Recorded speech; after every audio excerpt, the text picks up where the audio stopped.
why do you not see yourself ever being able to fall in love with a woman?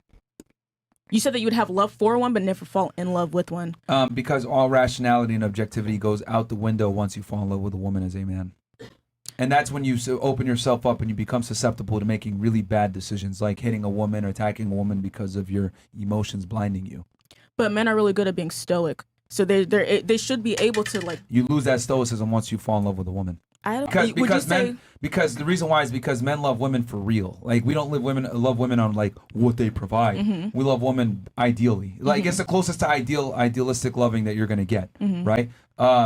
So since men love women idealistically, that tends to have and don't get it twisted. Women love men too, but they love men for different reasons. Yeah. But the way that a man, if the love isn't reciprocated or the man doesn't feel that appreciation or he feels some type of way, the negative ramifications that can manifest from him not getting what he thinks he deserves mm-hmm. from that woman can manifest in very violent and terrible ways. So I would say, so if you're saying that men love women for real, how could you say men love women for real if you're not willing to actually fall in love with one? Having love for one is completely different to actually being in love with one. No, I'm saying like when they do fall in love with a woman, they love for real. I was talking in that instance. That's what you mean. Yeah. That's what I meant in that instance. But I'm telling guys, don't fall in that, because when you fall in love with a woman, you become blinded and you become more emotionally driven, and that's not what you want to be with a woman. Mm-hmm. Especially when females are emotionally driven. One of you has to be the logically sound, stoic leader, and you do that by not falling in love with a woman. You have love for her, and you know what's best for her. Mm-hmm. Let me ask you this: if you had children, do you fall in love with your children? I mean, yeah, I'm in love with my children. No, like, you have love for your children because you understand what's best for them, and you are the authority. So you have to have love for them to discipline them when needed, guide them, etc. That's what the man has to do with his woman. You don't fall in love with your girl. You have to have love for her, just like you would have love for your children. Because again, back to what I said before, a man effectively, if he does it right, a lot of times his wife is almost like his child, kind of. Misogyny. Kind of.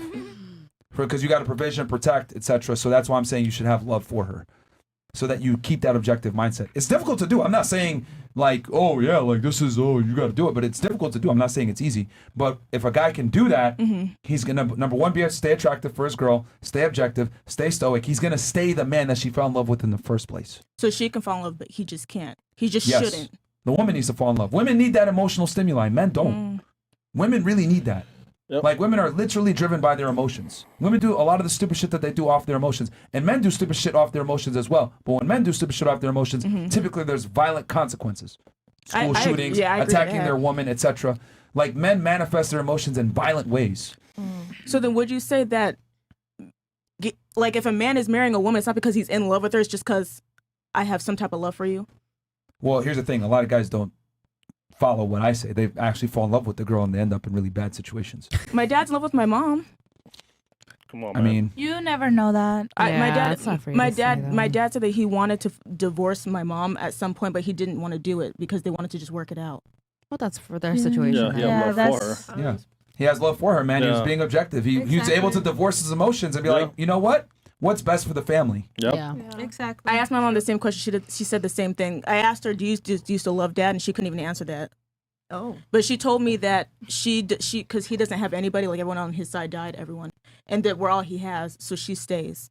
Mm-hmm. And I agree that honestly, a lot of relationships and marriages, it shouldn't be about are you happy and you should just leave because you're not happy. I don't agree to that, because I see how my mom is and how my dad is. They're dynamic, and she's not fully happy, but she knows that she's gonna stay.